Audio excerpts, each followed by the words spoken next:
हर अमल से ये काम अच्छा है। कह दीजिए सुभान अल्लाह। हर अमल से ये काम अच्छा है। दोस्तों मैं आपको बताना चाहता हूं कि मेरे दोस्तों अभी हम और आपके दरमियान जो शख्सियत स्टेज पर जलवागर हुए हैं, यकीनन इंशाअल्लाह जब आप उनकी तकरीर को सुनेंगे तो इंशाअल्लाह उनकी तकरीर में आपकी तफरीह, आपकी समाज के तफरीह का सामान फराहम हो या ना हो, आपके कल्बो जिगर में असर करने वाली बातें उनकी तकरीर में इंशाअल्लाह सामने आएंगी। मैं बड़े ही अदब एहतराम के साथ तमाम नौजवान दोस्तों से और बुजुर्गों से दरखास्त करूंगा कि आप अपनी जगह बैठे। दोस्तों आइए अब पहला किसी तमहीद ताखीर के सदर बावकार और सरपरस्त साहब जो हैं उनकी इजाजत से मैं सीधे इस वक्त अपने मेहमान बावकार को आपके सामने लाना चाहता हूं और बड़े एहतराम के साथ इस वक्त एक शेर के साथ हजरत अब्दुस मुफ्ती वसी साहब दामत बरकातुहुल आलिया जो कैसे तंजीम और एक ऐसे रफाही तंजीम से इस वक्त हम और आपके दरमियान तशरीफ रखते हैं, कैसे रफाही तंजीम और शायर इस्लाम की हिफाजत करने वाली तंजीम का एक तर्जमान और नुमाइंदा है जिनको हम और आप इमारत शरीय्या के नाम से जानते हैं। हम और आपके दरमियान हजरत अब्दुस मुफ्ती वसी साहब दामत बरकातुहुल आलिया तशरीफ रखते हैं। इस शेर के साथ हजरत वाला से अदब के साथ दरखास्त गुजार हूँ कि यह अलग बात है कि खामोश खड़े रहते हैं, यह अलग बात है कि खामोश खड़े रहते हैं, फिर भी जो लोग बड़े हैं वो बड़े रहते हैं। यह अलग बात है कि खामोश खड़े रहते हैं, फिर भी जो लोग बड़े हैं वो बड़े रहते हैं। और ऐसे असलाफ से मिलता है हमारा शजरा, ऐसे असलाफ से मिलता है हमारा शजरा जिनके कदमों में कई ताज पड़े रहते हैं, जिनके कदमों में कई ताज पड़े रहते हैं। इस वक्त बड़े एहतराम के साथ हजरत अब्दुस मुफ्ती वसी साहब दामत बरकातुहुल आलिया चीफ काजी इमारत शरीय्या फुलवारी शरीफ पटना हमारे दरमियान तशरीफ रखते हैं। हजरत वाला से बड़े एहतराम के साथ दरखास्त गुजार हूँ कि हजरत अब्दुस तशरीफ लाए इस शेर के साथ कि ये गुलशन हस्ती का वो खामोश शजर है, ये गुलशन हस्ती का वो खामोश शजर है, बच्चे भी जहां शोर मचाने नहीं आते। हम और आपके सामने हजरतुल उस्ताद हजरत मुफ्ती वसी साहब अल कासमी दामत बरकातुहुल आलिया अपने खिताब नायाब के। अस्सलामु अलैकुम व रहमतुल्लाहि व बरकातुहू। अल्हम्दुलिल्लाह नहमदुहु व नस्तईनुहु व नस्तगफिरुहु व नु'मिनु बिही व नतवक्कलु अलैहि व नऊज़ु बिल्लाहि मिन शुरूरि अनफुसिना व मिन सय्यिआति अअमालिना। मन यहदिहिल्लाहु फला मुज़िल्ल लहु व मन युज़लिलहु फला हादिय लहु व नशहदु अन ला इलाहा इल्लल्लाह व नशहदु अन्न सय्यिदना व सनदना व नबिय्यना व मौलाना मुहम्मद अब्दुहु व रसूलुहु। अम्मा बाद, अऊज़ु बिल्लाहि मिनश शैतानिर रजीम। बिस्मिल्लाहिर रहमानिर रहीम। इन्नद-दीन इंदल्लाहिल इस्लाम वमन यब्तगि गैरल इस्लामि दीनन फलन युक़बल मिन्हु वक़ाल अल्लाहु अज़्ज़ व जल्ल अयज़न या निसाअन नबी लस्तुन्न कअहदिम मिनन निसा इन इत्तक़ैतुन्न फला तख़ज़अन बिलक़ौल फ़यत्मअल्लज़ी फ़ी क़ल्बिही मरज़ वक़ुल्न क़ौलन मअरूफ़ा। सदक़ल्लाहुल अज़ीम। वक़ाल अन्नबी सल्लल्लाहु अलैहि वसल्लम ला युमिनु अहदुकुम हत्ता यकून हवाहु तबअन लिमा जीतु बिहि औ कमा क़ाल अन्नबी सल्लल्लाहु अलैहि वसल्लम।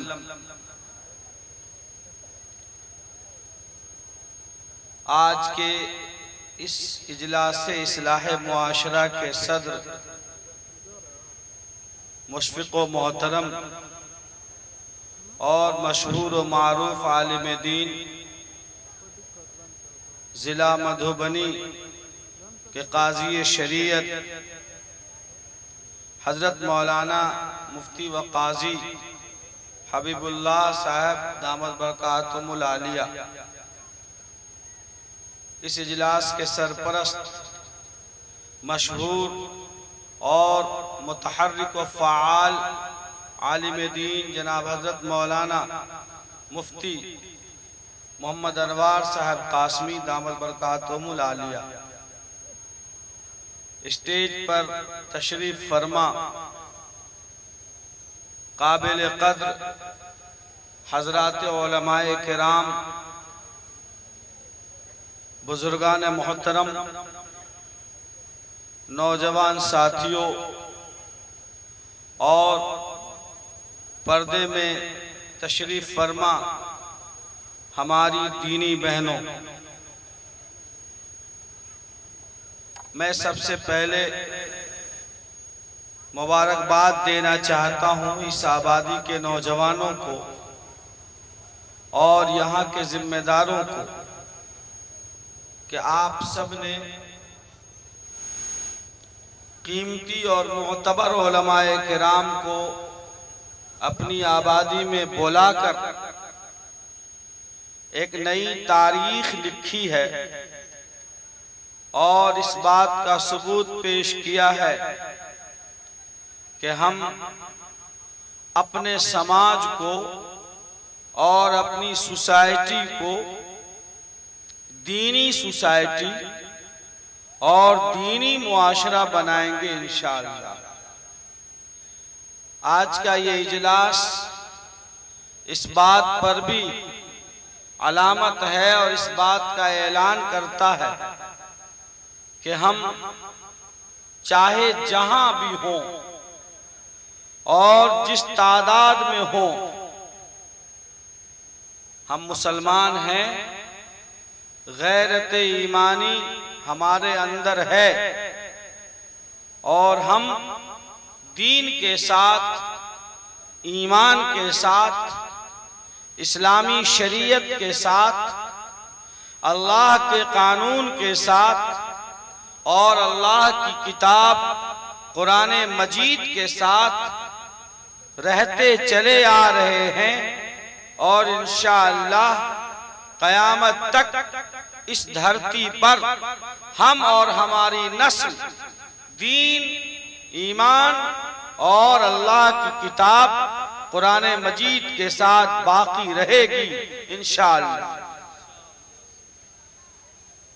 नौजवान दोस्तों, मुझे दो बातें कहनी है।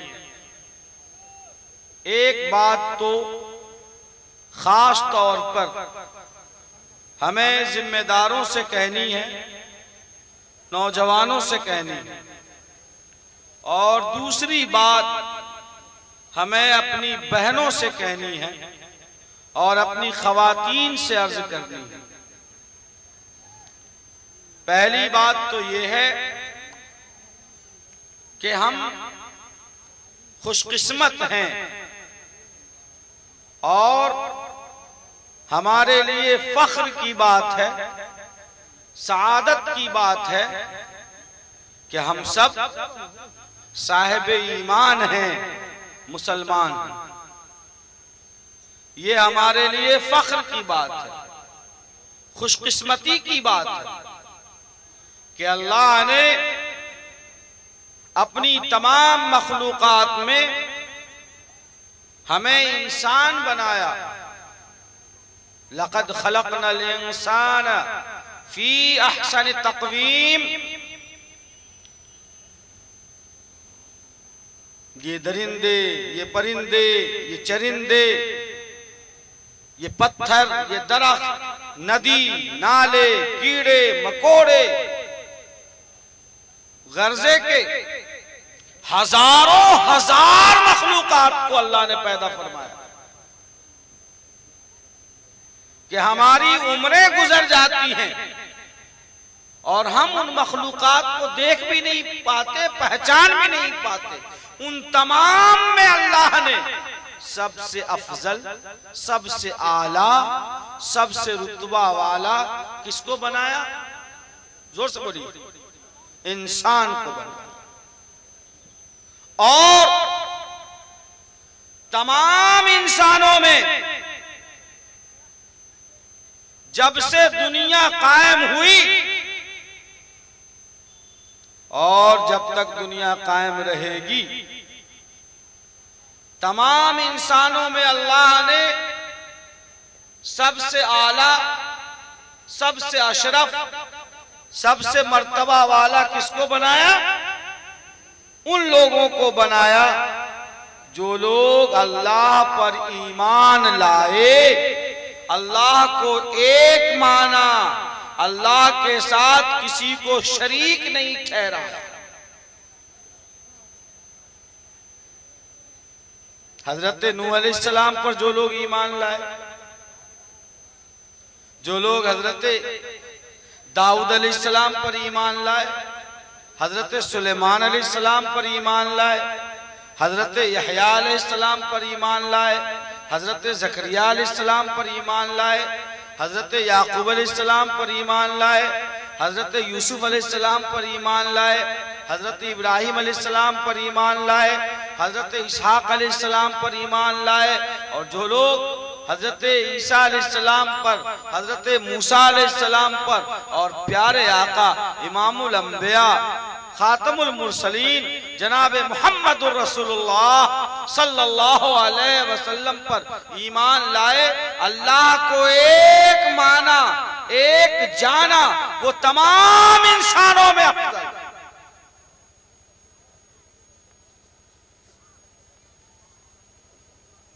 और उनमें भी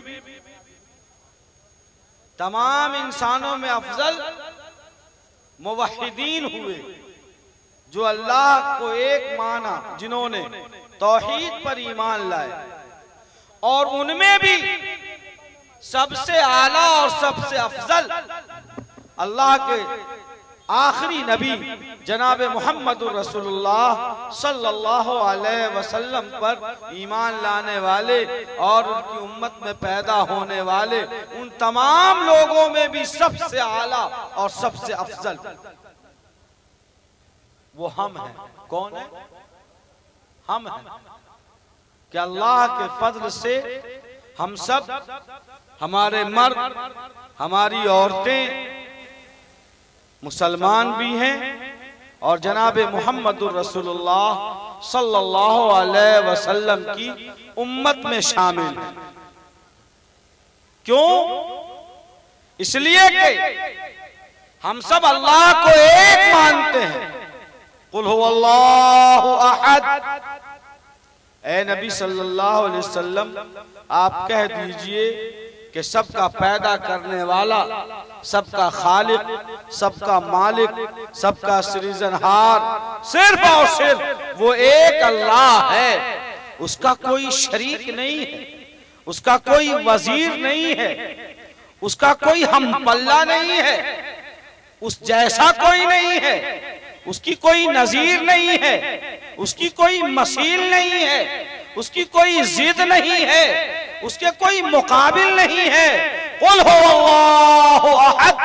अल्लाह एक है अपनी जात में भी और अपने सिफात में भी। ये सबसे आला बात है।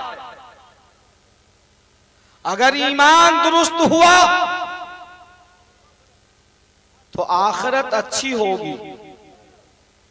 अगर ईमान में गड़बड़ी हो गई, सजदे करते करते अपना सर भी तोड़ लोगे, अल्लाह के यहां उसका कोई एतबार नहीं होगा।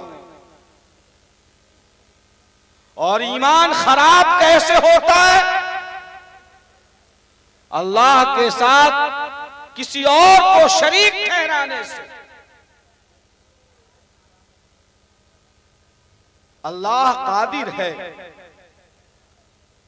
सारी चीजें,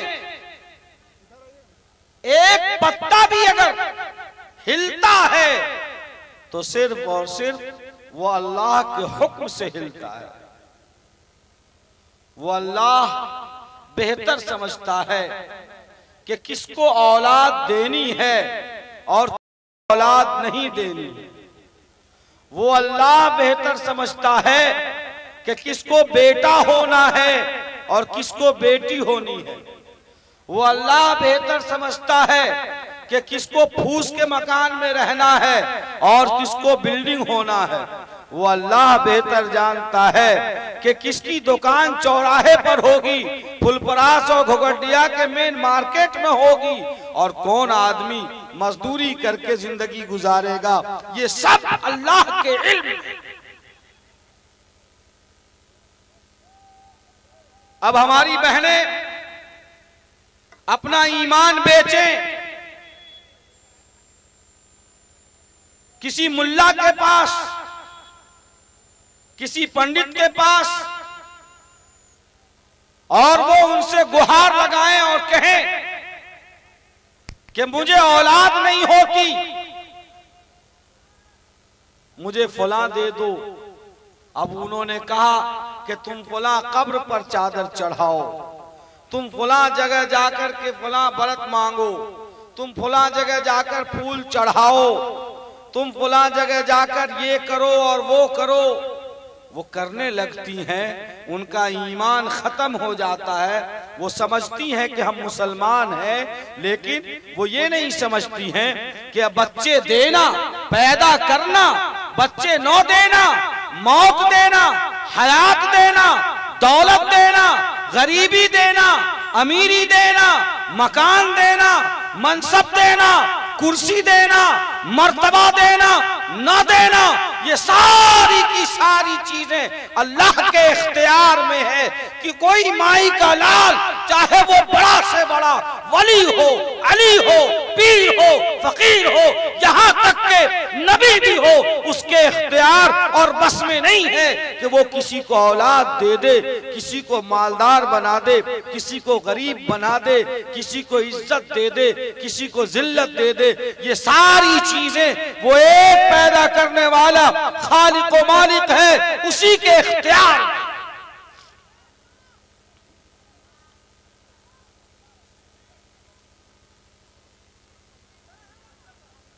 हम शहर में रहें या देहात में रहें, हम हजारों के मजमे में रहें या छोटी बस्तियों में रहें, हम हजारों मुसलमानों की आबादी में रहें या हम बिरादराने वतन के दरमियान भाईचारगी के साथ जिंदगी गुजारें, हम मुसलमान हैं और जनाबे मुहम्मदुर रसूलुल्लाह सल्लल्लाहु अलैहि वसल्लम पर हमारा ईमान है, तो हम चाहे जंगलों में रहें या समंदर के किनारे पर रहें, हम झोपड़ियों में रहें या महलों में रहें, हम इस्लामी आइडेंटिटी, इस्लामी शनाख्त और इस्लामी पहचान के साथ रहेंगे। हम अपना ईमान नहीं बेचेंगे, हम अपना दीन नहीं बेचेंगे। अब हमने देखा कि लोग मकान बनाते हैं और वो किसी मिट्टी के बर्तन पर कालिक चूना लगाकर मकान में लटकाते हैं, इस गुमान से कि किसी की नजरे बद न लग जाए। अगर तुम्हारा ईमान इतना कमजोर है कि किसी की नजर लगने से तुम्हारा मकान नहीं बन सकता, तो लानत है तुम्हारे ऐसे ईमान पर जो किसी के नजर लगने से तुम्हारी तकदीर बदल जाए।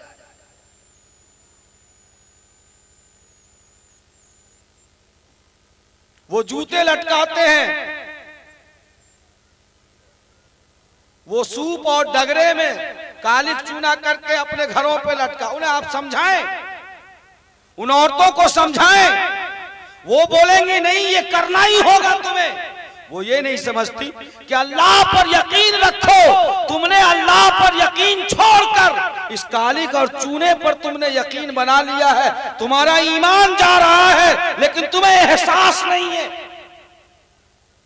जब हम मुसलमान ही नहीं रहेंगे तो नाम अब्दुल्ला और अब्दुल रहमान और आयशा और फातिमा और खदीजा रखने से क्या होता? जब हमारी बहनें औलाद तलब करने के लिए वो खानकाहों और मज़ारों पर जाएंगी, वो दरख्तों में धागे बांधेंगी, वो चांद और सूरज से गुहार लगाएंगी, तो फिर उसका ईमान एक पैदा करने वाले पर कहां रहा? वही अल्लाह चांद को भी पैदा करने वाला है, वही अल्लाह सूरज को भी पैदा करने वाला है। चांद और सूरज तो हमारी नौकरी और हमारी खिदमत के लिए है। अल्लाह ने फरमाया कि हमने सारी चीजों को इंसानों की गुलामी के लिए पैदा किया है। अल्लाह ने हम सबको उन सारी चीजों का सरदार बनाया है। फिर एक ईमान वाली औरत, एक ईमान वाले मर्द का ऐसा अकीदा हो, जाहिर है कि ये ईमान के जाये होने वाला अकीदा है। इससे परहेज जब तक नहीं किया जाएगा हमारा ईमान सलामत नहीं रह सकेगा।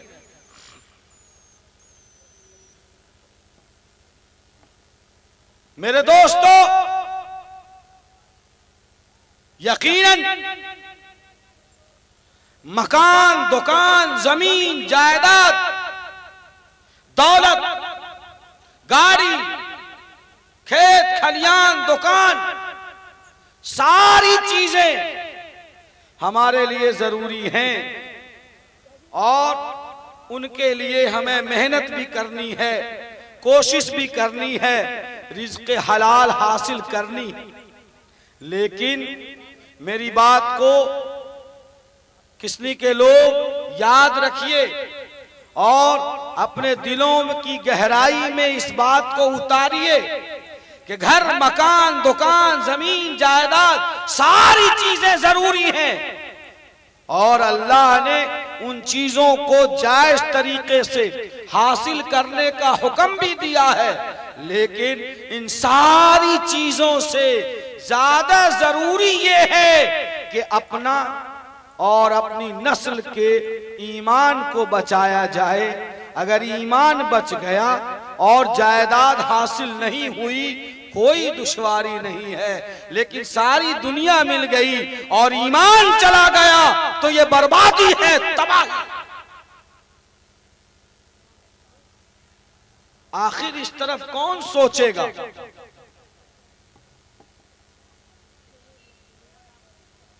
हमारे बच्चे और वो शिर्क करें, हमारे बच्चे और वो कुफ्र करें, हमारे बच्चे और वो गैर इंसानी हरकतों का सबूत पेश करें, हमारे बच्चे और वो जुआ खेलें, हमारे बच्चे और वो दारू और शराब पिए, हमारे बच्चे और वो चोरी करें, हमारे बच्चे बदनजरी करें, हमारे बच्चे वो दूसरी औरतों पर बुरी नजर डालें। ये ईमान के शान के खिलाफ है और मुसलमानों के तरीके के खिलाफ है।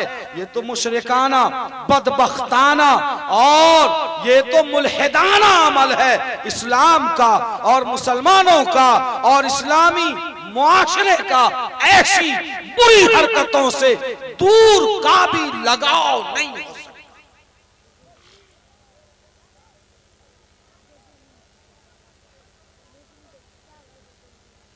कुरान किसके लिए आया? क्या सिर्फ मुसलमानों के लिए आया? कुरान सिर्फ मुसलमानों के लिए है? अरे जोर से बोलो।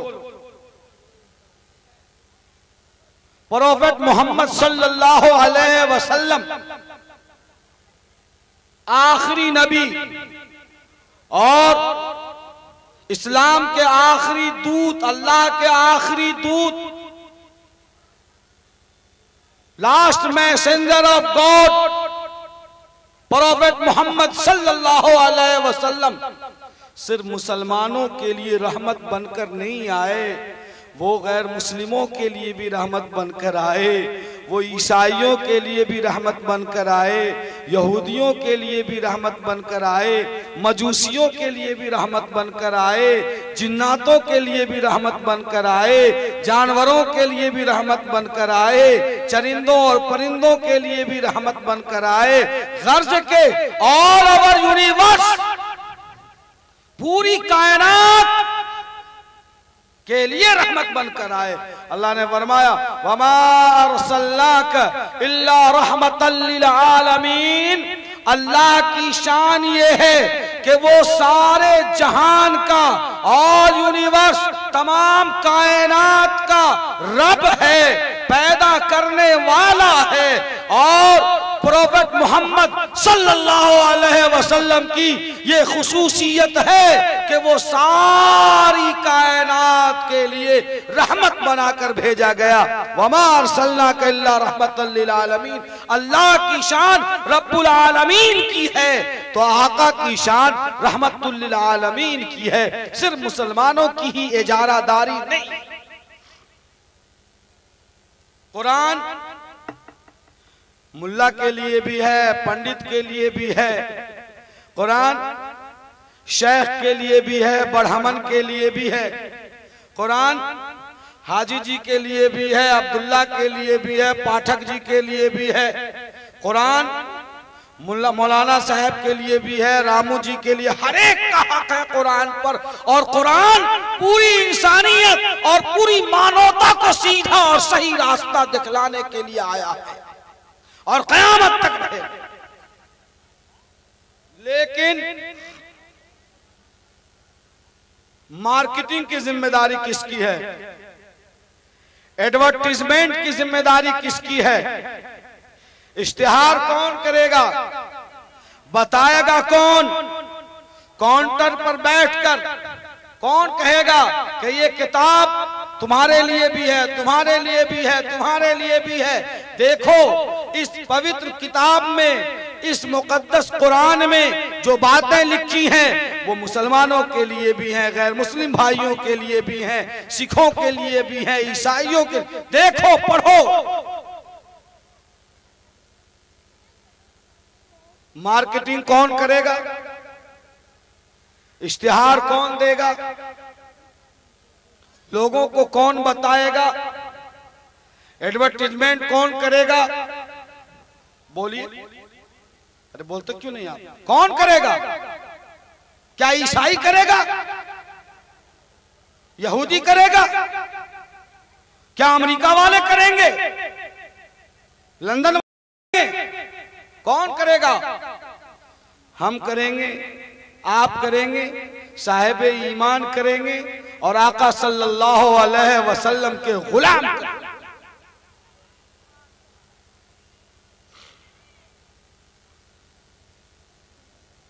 जो लोग रसूलुल्लाह सल्लल्लाहु अलैहि वसल्लम की गुलामी का दावा करते हैं उनकी जिम्मेदारी है कि रसूलुल्लाह सल्लल्लाहु अलैहि वसल्लम पर नाजिल होने वाली किताब की मार्केटिंग करें, इश्तिहार दें और उसका एडवर्टीजमेंट करें अपने कैरेक्टर से, अपने अमल से, अपने चाल चलन से, अपने रफ्तार गुफ्तार से, अपने लेन देन से, अपने कर्तव्य से, अपने बिहेवियर से, अपने रोजमर्रा के मामूलात।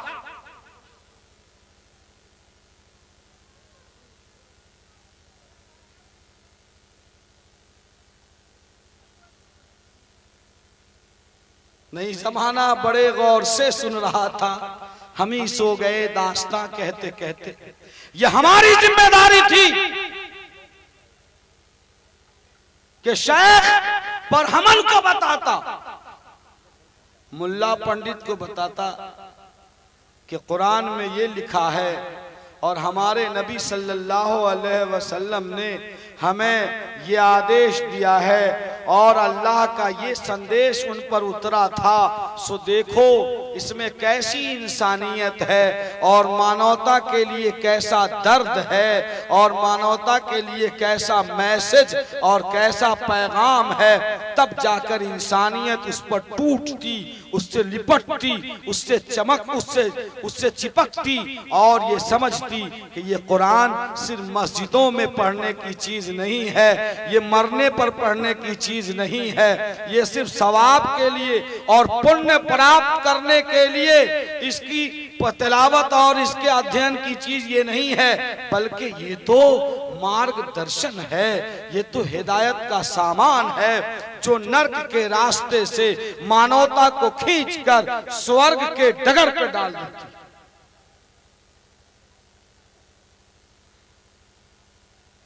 वो कैसे होगा? वो तब होगा जब हमारी नस्ल के ये बच्चे कुरान पढ़ेंगे, कलमा सीखेंगे, हराम और हलाल को समझेंगे, अच्छे और बुरे के फर्क को जानेंगे, तब ये लोगों को बताएंगे कि देखो शराब पीना हराम है। हमारी किताब कुरान मुकद्दस में ये लिखा है कि ये शराब तमाम बुराइयों की जड़ और तमाम बुराइयों की मां है। एक मुसलमान कभी भी शराब तो दूर, शराब के बर्तन को भी अपने होठ से नहीं लगा सकता, इसलिए कि वो मोहम्मदुर रसूलुल्लाह सल्लल्लाहु अलैहि वसल्लम का गुलाम। लेकिन जब हमारा भाई गटागट मारता है और अपने मोहन भाई को पीछे छोड़ देता है, तो वो मोहन मियाँ भी समझता है कि अरे ये तो मियाँ जी धड़ल्ले से मार रहे हैं कि ढार के पसनिया खुमारी लगल बा, पूरा का पूरा ये नपना का नपना हिला रहे हैं। तो मुसलमान कैसे उस मौलाना ने कह दिया कि शराब पीना हमारे धर्म में हराम है और इस्लाम कहता है कि शराब बुरी चीज है। मुसलमान तो मुसलमान क्या, किसी गैर मुस्लिम भाई को भी शराब से दूर रहना चाहिए, इसलिए कि ये वो गंदी चीज है जिससे इंसान होश में नहीं रहता, अकल खो जाती है और हर तरह की बुराई वो कर सकता है। ये हराम है और ये पीने वाला नरक में जाएगा, स्वर्ग की खुशबू भी उसे नहीं मिलेगी। कैसे? अरे फला मियाँ है, फला मियाँ है, फला मियाँ है, कली पसी खाना में बैठकर नपना का नपना उड़ा ले गया है। अगर वो मुसलमान तो है, जब मुसलमान है तो वो कैसे पी रहा था? हमारे इस बदअमली की वजह से इस्लाम भी बदनाम हुआ, शरीयत भी बदनाम हुई। आप जो हुए सो हुए, वो आप जाओ।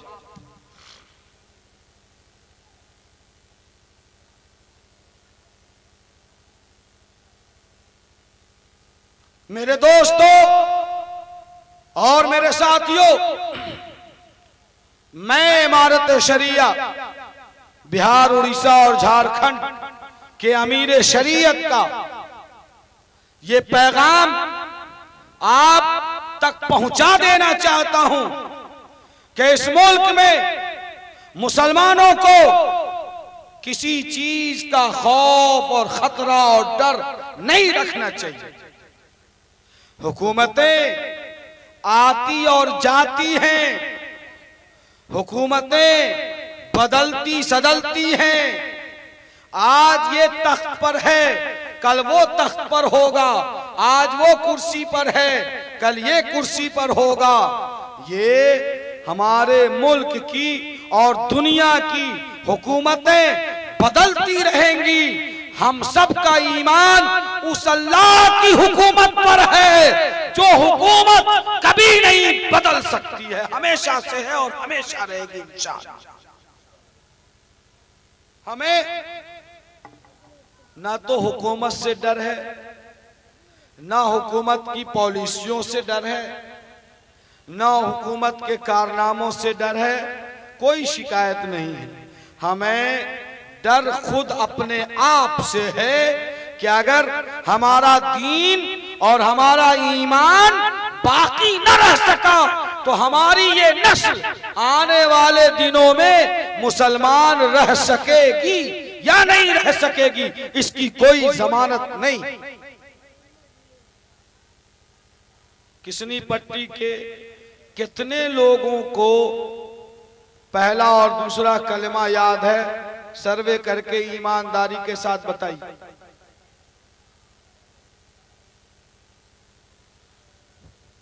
कितने मर्दों को कलमा याद है और कितनी औरतों को याद है?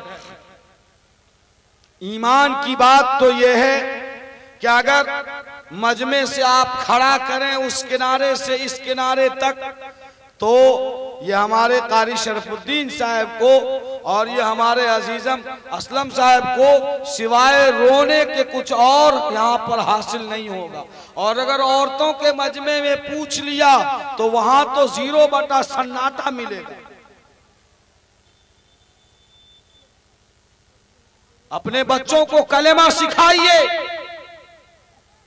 अपने बच्चों को कुरान पढ़ाइए, अपने बच्चों को बुनियादी कुरान करीम जरूर पढ़ा दीजिए और फिर उस बच्चे को आप आला से आला तालीम दीजिए, स्कूलों में दाखिल कीजिए, कॉलेजों में दाखिल कराइए और अपने कमाई की गाढ़ी कमाई का एक हिस्सा तालीम के लिए बजट बनाइए और उसको फिक्स कीजिए और तय कीजिए कि मेरा ये बच्चा ये कुरान भी पढ़ेगा और कुरान खत्म करने के बाद ये इंजीनियर भी बनेगा, ये डॉक्टर भी बनेगा, ये आईएएस अफसर भी बनेगा, ये आईपीएस भी बनेगा। ये आज़म करो, ये इरादा करो। मेरे साथियों, किसी हुकूमत या किसी लीडर या किसी सियासी जमात के टुकड़ों पे पलने की आदत छोड़ दो। टुकड़े ये एक वक्त की कीमत तो हो सकते हैं, मुस्तकिल भूख का इलाज नहीं हो सकता है। वो कुत्ते हैं जो टुकड़ों पर अपनी जिंदगी गंवा देते हैं। बेदार कौम और बेदार उम्मत वो होती है जो अपने फ्यूचर और अपने मुस्तकबल का मुस्तकिल बंदोबस्त कर लेती है, और वो बंदोबस्त तालीम और एजुकेशन के बगैर इस देश में क्या पूरी दुनिया में कहीं मुमकिन और पॉसिबल नहीं।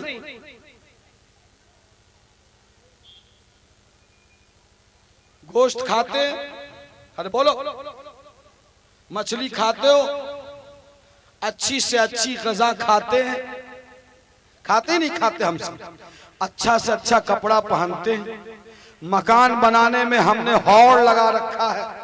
फला आदमी ने अगर ऐसा मकान बनाया है तो मेरा भी टारगेट है कि मुझे उससे उम्दा नक्शे वाला मकान बनाना है। बोलो बनाते नहीं बनाते? ईमानदारी की बात कीजिए।